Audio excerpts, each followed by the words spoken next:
So hello guys, welcome back. ഇന്ന് എനിക്ക് സംസാരിക്കാനുള്ളത് എന്തുകൊണ്ടാണ് ഇപ്പം ബ്രേക്കപ്സ് ഒക്കെ ഒത്തിരി നടക്കുന്നത്. അതിന് ഒരു മേജർ റീസൺ എന്ന് പറഞ്ഞ ഒരു കാര്യം എന്ന് വെച്ചാൽ നമുക്ക് വിട്ടുവീഴ്ച എന്ന സംഭവമില്ല. കാരണം നമുക്ക് ഡീപ്പായിട്ട് സംസാരിക്കാം. Okay, so welcome to Whispers of Calvin guys. അപ്പോൾ നമ്മൾ ഇന്ന് സംസാരിക്കുന്നത് ഞാൻ പറഞ്ഞ പോലെ തന്നെ ബ്രേക്കപ്പിനെ കുറിച്ചാണ്. എന്തുകൊണ്ടാണ് ഇപ്പോൾ ഒത്തിരി ബ്രേക്കപ്സ് കാര്യങ്ങളൊക്കെ ഉണ്ടാകുന്നത്.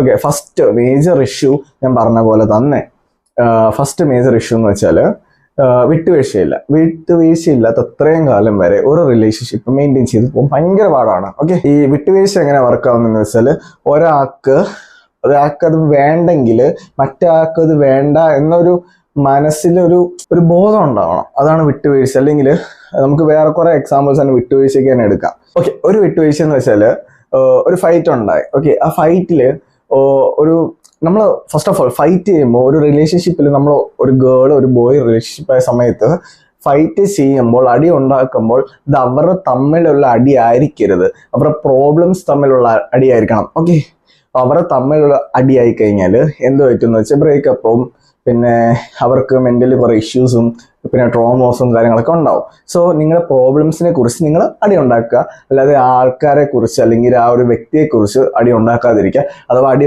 ഉണ്ടാക്കിയാൽ അത് നിങ്ങൾ തന്നെ സോൾവ് ആക്കാൻ നോക്കുക, ഒരു തേർഡ് പേഴ്സണെ കൊണ്ടുവരാതിരിക്കുക. ഓക്കെ, വിട്ടുവീഴ്ചയുടെ കാര്യത്തിലോട്ട് നമ്മൾ തിരിച്ചു വരാം. ഒരു സംഭവത്തിന് ഇപ്പം ഒരു ബോയ് ഒരു ഗേളിനോട് പറയാം, എടി നീ ഈ കാര്യം ചെയ്യുന്നത് എനിക്ക് പറ്റുന്നില്ല, ലൈക്ക് അതെനിക്ക് ഇഷ്ടപ്പെടുന്നില്ല, നീ ചെയ്യാതിരിക്കാവോ എന്ന് ചോദിക്കും. ഓക്കെ, ചോദിക്കുന്നു. അപ്പൊ ഇവക്ക് അത് ചെയ്യണോ ചെയ്യേണ്ടാതിരിക്കുന്നത് അവൾ ഇഷ്ടമാണോ.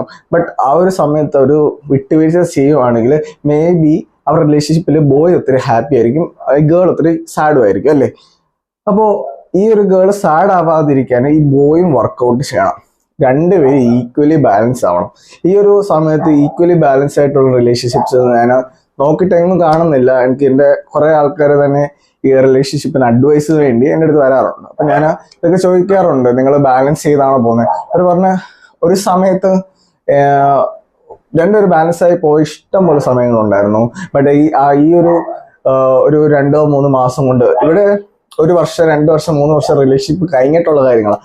ഈ ലവ് സ്റ്റേജ് എന്ന് പറഞ്ഞാൽ അല്ലെങ്കിൽ ഒരു ഇനിഷ്യൽ സ്റ്റേജ് എന്ന് പറഞ്ഞാൽ ഒരു 2 വർഷം മാക്സിമം. അത് കഴിഞ്ഞിട്ട് നമ്മൾ ബോറടിക്കാൻ തുടങ്ങും, വേറെ ആൾക്കാരെ ചിന്തിക്കാൻ തുടങ്ങും. എന്നിട്ടും നിങ്ങൾക്ക് അവരിഷ്ടമുണ്ടെങ്കിൽ നിങ്ങളുടെ മനസ്സിൽ അവർ ഒരിക്കലും മാറ്റിയെടുക്കാൻ പറ്റത്തില്ല. ഓക്കെ, നമുക്ക് തിരിച്ചു വരാം. ഈ റിലേഷൻഷിപ്പിൽ ഒരു boy and girl should be balanced. Okay, രണ്ടുപേരും ഈക്വലി ബാലൻസ് ആയാൽ മാത്രമേ 2 പേർക്കും സാറ്റിസ്ഫാക്ഷൻ കിട്ടത്തുള്ളൂ റിലേഷൻഷിപ്പിൽ. ഓക്കെ, നമുക്കിനി നെക്സ്റ്റ് തിങ്ങിലോട്ട് പോവാം. ഹാപ്പിനെസ് ഉണ്ടാക്കിയെടുക്കുക. ഓക്കെ, ഒരാൾക്ക് മാത്രമല്ല ഒരു റിലേഷൻഷിപ്പിൽ കയറി കഴിഞ്ഞാൽ ഹാപ്പിനെസ് വേണ്ടത്, 2 പേർക്കും വേണം അല്ലേ. 2 പേർക്ക് അതേപോലെ തന്നെ ഹാപ്പിനെസ് വേണം. ആ 2 പേർക്ക് ഒരുമിച്ച് ഹാപ്പിനെസ് വേണമെങ്കിൽ എന്ത് ചെയ്യണം, 2 പേരും കാര്യങ്ങൾ അങ്ങോട്ടും ഇങ്ങോട്ടും ഷെയർ ചെയ്യണം. ഇപ്പം എനിക്കറിയാവുന്ന കുറച്ച് പേര്, ഇവൻ ഞാനും, എനിക്ക് കാര്യങ്ങളൊന്നും ഷെയർ ചെയ്യാൻ അറിയത്തില്ല ആരുടെ അടുത്തും. ആ സമയത്ത് അപ്പുറത്തിരിക്കുന്ന പേഴ്സൺ അത് അവനെ ഷെയർ ചെയ്യാൻ പറ്റുന്നില്ല, അല്ലെങ്കിൽ ഷെയർ ചെയ്യാൻ അവൻ അറിയത്തില്ല. അപ്പം നമ്മൾ അത് മനസ്സിലാക്കിയിട്ട് അവരുടെ കൂടെ വർക്ക് അല്ലെങ്കിൽ അവരുടെ കൂടെ ഒരു ഹെൽപ്പ് ചെയ്യേണ്ടതാണ് റിലേഷൻഷിപ്പിലെ മെയിൻ പോയിന്റ്.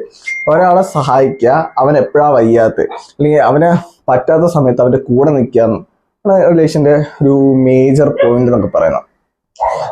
ഇപ്പം നിങ്ങൾക്ക് ഒരു റിലേഷൻഷിപ്പിൽ നിൽക്കുന്ന സമയത്ത് നിങ്ങൾക്ക് അവനെ ഹെൽപ്പ് ചെയ്യാനോ അല്ലെങ്കിൽ അവളെ ഹെൽപ്പ് ചെയ്യാനോ പറ്റുന്നില്ലെങ്കിൽ നിങ്ങൾക്ക് ആ റിലേഷൻഷിപ്പ് വേണ്ട. നിങ്ങൾ തന്നെ വേണ്ടെന്ന് വിചാരിക്കണം. നിങ്ങൾ തന്നെ പറയണം, അല്ലെങ്കിൽ ഇങ്ങനെയൊന്നും പറ്റുന്നില്ല, നീ വേറെ എന്തെങ്കിലും ചെയ്തോ എന്ന് മാത്രമേ പറയൂ. ഒരു റീസൺ പറയുക.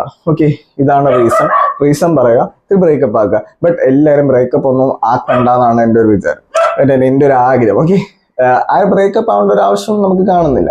എനിവേ, നിങ്ങൾക്ക് ഈ ബാലൻസിങ് എന്ന സംഭവം ഉണ്ടല്ലോ, നിങ്ങളത് കുറച്ചും കൂടെ ഒരുമിച്ച് പറ്റുന്ന സമയത്തൊക്കെ ഒരുമിച്ച് ഇരുന്ന് നിങ്ങളത് സംസാരിക്കാൻ നോക്കുക. ഒരു മൂന്നാമത്തെ ഒരാൾ അല്ലെങ്കിൽ ഒരു മൂന്നാമത്തെ ഒരു പേഴ്സൺ നിങ്ങളുടെ ലൈഫിലോട്ട് വരാതിരിക്കുക.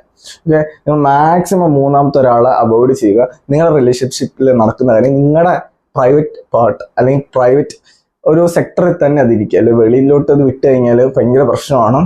അപ്പം ഈ റിലേഷൻഷിപ്പ് കഴിഞ്ഞു, എല്ലാം കഴിഞ്ഞു, ബ്രേക്കപ്പ് ഒക്കെ കഴിഞ്ഞിട്ട് 2 പേർക്കും 2 മാസം 3 മാസം സങ്കടം. അത് കഴിഞ്ഞിട്ട് അവരെ അവരുടെ എല്ലാ കാര്യവും നമുക്കറിയാമല്ലോ അല്ലേ, ഈ റിലേഷൻഷിപ്പിൽ നടക്കുന്ന എല്ലാ കാര്യവും നമുക്കറിയാം. അപ്പൊ അവരുടെ ഓരോ ലൈക്ക് അവരുടെ ബാഡും അവരുടെ ഗുഡും അവരുടെ കോൺസ് ആൻഡ് പ്രോസ് നമുക്കെല്ലാം അറിയാം. ഇവര് കുറച്ച് പേര് എങ്ങനെയാണെന്ന് വെച്ചാൽ ഒരു 90% ആൾക്കാർ ഞാൻ പറയുന്നില്ല, ഒരു 50 അല്ലെങ്കിൽ 60% ആൾക്കാർ എങ്ങനെ ബ്രേക്കപ്പ് ആവുക, 2 മാസം വിഷമിച്ചിരിക്കുക, 3-ാമത്തെ മാസം മുതൽ അവരെ തള്ളി പറയുക, അവരെ ചീത്ത കളിക്കുക. അതല്ലായിരിക്കില്ല ഒരു റിലേഷൻഷിപ്പിൽ. അങ്ങനെ അല്ലായിരിക്കണം ഒരു റിലേഷൻഷിപ്പിൽ. ഓക്കെ, ഒരു മനുഷ്യനെയും ഒരു കാലത്തും തള്ളി പറയാനുള്ള അവകാശം ആർക്കും ഇല്ല. ആ ആൾക്ക് അല്ലെങ്കിൽ ആ ഗേൾ അല്ലെങ്കിൽ ആ ബോയ്ക്ക് മാത്രമേ അവൻ്റെ ആയിട്ടുള്ള പേഴ്സണാലിറ്റിയും കാര്യങ്ങളും അറിയത്തുള്ളൂ. മറ്റൊരാള് പറഞ്ഞ് കേട്ടിട്ടല്ലായിരിക്കണം അവനെ വിലതിരിക്കേണ്ടത് അല്ലേ. അപ്പൊ ഈ ഒരു സമയത്ത് എങ്ങനെയാണെന്ന് വെച്ചാൽ ഒരു ഗേള് കരഞ്ഞു കാണിച്ചാൽ ഓക്കെ, അവള് പറയുന്നതാണ് ശരി, അതാണ് ട്രൂത്ത്, അതാണ് എല്ലാവരും വിചാരം. But it's false. അവന്റെ സൈഡിൽ നിന്ന് ചിന്തിക്കണം, നിങ്ങളുടെ ഈ ഗേളിന്റെ ബോയുടെ സൈഡിൽ നിന്ന് ചിന്തിക്കണം. സോ നമുക്ക് തിരിച്ച് കൺക്ലൂഡ് ചെയ്യാം. ഓക്കെ, നമുക്ക് കൺക്ലൂഡ് ചെയ്യാം. ഇതെന്താന്ന് വെച്ചാൽ ബ്രേക്കപ്പ് അത് നിങ്ങളുടെ തന്നെ ചോയ്സ് ആയിരിക്കണം. ഒരാളെ ഫോഴ്സ്ഫുള്ളി നിങ്ങളുടെ ഫ്രണ്ട്സ് ഫോഴ്സ് ചെയ്ത് ബ്രേക്കപ്പ് ചെയ്യരുത്. പിന്നെ നിങ്ങൾക്ക് പറ്റുന്നില്ലെന്ന് തോന്നുന്ന ആ സമയത്ത് നിർത്തണം. അല്ലെങ്കിൽ അവൻ ഹേർട്ടാവും അല്ലെങ്കിൽ അവൾ ഹേർട്ടാവും, അങ്ങനെ പറഞ്ഞുകൊണ്ട് ഇരിക്കരുത്. നിങ്ങൾ ബ്രേക്കപ്പ് ആക്കാൻ തുടങ്ങി ബ്രേക്കപ്പ് ആക്കണം. ഓക്കെ, ഇപ്പൊ ഈ ഒരു generation loyalty and other things like love മാത്രം നോക്കി നിൽക്കാനല്ല, കിട്ടത്തില്ല.